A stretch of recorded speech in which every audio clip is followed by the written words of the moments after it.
오늘 우리에게 주신 하나님의 말씀은 시편 40편 1절에서 3절 말씀입니다. 내가 여호와를 기다리고 기다렸더니 귀를 기울이사 나의 부르짖음을 들으셨도다. 나를 기가 막힐 웅덩이와 수렁에서 끌어올리시고 내 발을 반석 위에 두사 내 걸음을 견고하게 하셨도다. 새 노래 곧 우리 하나님께 올릴 찬송을 내 입에 두셨으니 많은 사람이 보고 두려워하여 여호와를 의지하리로다. 오늘 이 말씀에 많은 은혜 받으시기 바랍니다. 정우승 시인은 1979년에 한 일간지, 한 신문에 근무하던 직장인이었는데 첫 번째 시집이 슬픔이 기쁨에게라는 시인데 1979년에 발간이 됩니다. 그리고 제가 처음 본 책은 1982년에 발간이 된 서울의 예수라는 시집이었습니다. 이분이 이제 좋은 시를 짓기 위해서 어떻게 해야 되는가 하는 것을 젊은 문학도들에게 또 독자들에게 이제 강의를 종종 하고 인터뷰를 많이 했는데 시인이 좋은 시를 지으려면 이분은 시의 집을 짓기 위해서는 이렇게 표현했는데 인간에 대한 이해가 깊어지고 인간으로서의 많은 경험들이 있어야 한다. 그 얘기를 좀 했고요. 세상에 대해서 삶에 대해서 깊은 이해를 가진 사람이 결국 좋은 시의 집을 지을 수 있다.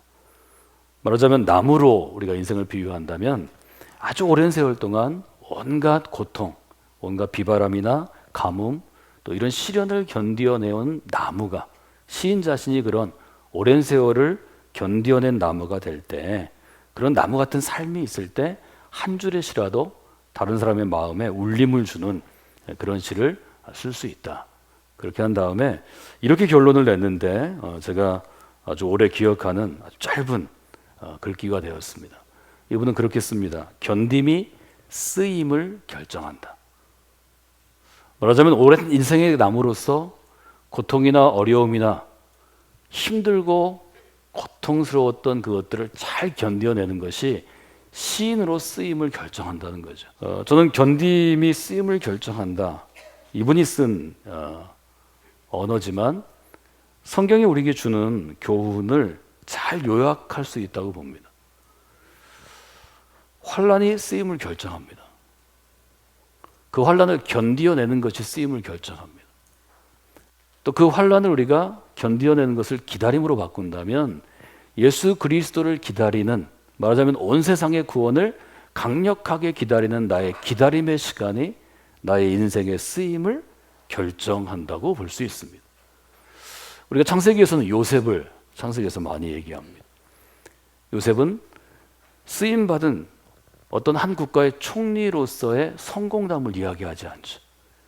쓰임받기까지 그는 아버지의 사랑 가운데 있었으나 형제의 버림을 받았고 노예로 사는 시간이 있었고 열심히 일했지만 누명을 쓰고 감옥에 갇혔고 그 긴 기다림의 시간만큼 쓰임받을 뿐입니다. 말하자면 우리가 믿음으로 기다리는 시간, 견딤의 시간이 축적이 돼야지 그거 없이 그냥 화려한 곳에 쓰임받는 것은 소모되는 것입니다. 기다림의 시간이 짧으면 쓰임의 시간도 짧아질 것입니다. 기다림의 시간이 길어지면 쓰임의 시간도 길어질 것입니다. 견딤의 시간이 길어지면 쓰임의 시간도 길어질 것입니다. 저는 이것이 기다림이 우리에게 주는 교훈이라고 생각합니다. 시편 40편은 이렇게 시작합니다. 내가 하나님을 기다리고 기다렸습니다. 반복하는 거죠. 오래 기다렸다는 거죠. 우리가 여기서 묵상의 질문을 던질 수 있다면 누가 기다렸는가? 기다림의 주체는 누구인가? 이렇게 물어볼 수 있습니다. 내가 기다렸다 이렇게 표현하죠. 시인이 기다린 것입니다. 하나님의 무엇인가를 기다리는, 즉 하나님의 구원을 기다리는 혹은 하나님의 구원자 메시아를 기다리는 그리스도를 기다리는 데에는 나의 결단과 의지와 나의 헌신이 필요합니다. 이것 없이는 기다릴 수 없는 것입니다. 그 기다림의 시간들은 오랫동안 하나님의 역사를, 하나님의 도우심을 기다리면 기다릴수록 나의 생명의 나무로서의 나이테가 자라납니다. 맞으면 나의 인생의 규모, 믿음의 규모도 같이 자라납니다.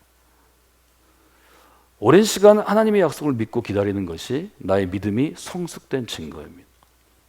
믿음의 성숙을 어디서 볼 수 있나요? 보이지 않는 것을 기다리며 이루어질 때까지 믿음으로 견디어내는 것입니다. 이것을 믿음이라고 히브리서는 분명하게 표현합니다. 이것이 아브라함의 믿음이었다는 거죠. 우리가 이것을 잘 알고 있지만 내가 인생 가운데 견뎌내지 못한다면 그것은 나의 의지의 약함이 있지만 그것은 믿음의 약함입니다. 견뎌내는 것, 기다리는 것은 우리의 믿음의 성숙도를 결정합니다. 여러분들이 귀하고 아름다운 것에 쓰임받는 여러분의 소망이 클수록 그것을 위해서 기다리고 견뎌내고 버텨내는 시간도 채우시는 게 중요합니다. 저는 그럴 수 있어야 한다고 생각합니다. 하나님 안에서 살아가는 우리의 인생은 한 번에 무슨 승부를 보는, 한국 사람들이 쓰는 대박이라는 용어처럼 찰나의 경박함이 아닙니다. 우리 신앙의 무게는 가볍지 않습니다. 시편을 통해서 우리는 이렇게 질문할 수 있습니다. 어떻게 하면 이 긴 기다림을, 이 견디어냄을 우리가 이룰 수 있습니까? 오늘 저는 세 가지 교훈을 여러분이 마음 가운데 두시기를 원합니다. 첫 번째, 저를 좀 따라서 하실까요? 환난에는 하나님의 뜻이 있습니다. 긴 기다림을 위해서는 바로 이런 믿음이 있어야 합니다.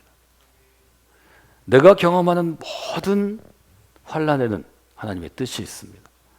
내가 경험하는 모든 기다림에는 하나님의 뜻이 있습니다. 내 인생이 우연히 주어진 것이 아니기 때문에 오늘 우리가 당하는 환난, 오늘 우리가 경험하는 기다림, 오늘 우리가 경험하는 견딤에는 하나님의 분명한 뜻이 있습니다. 5절은 이렇게 고백합니다. 주의 행하신 기적이 많습니다. 우리를 향하신 주의 생각도 많습니다.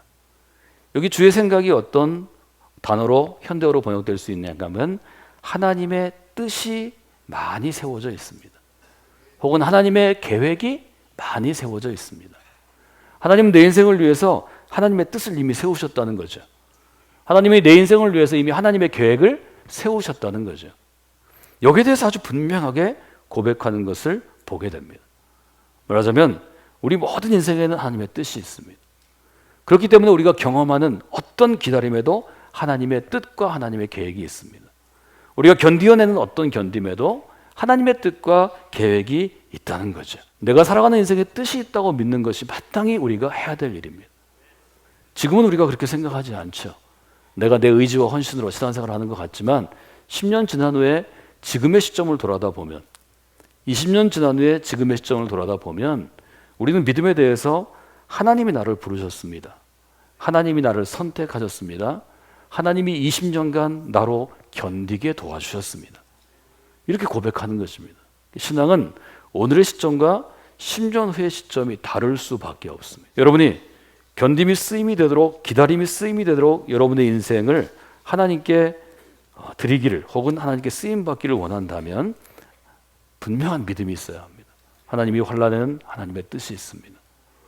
하나님이 기다림에는 하나님의 분명한 뜻이 있습니다.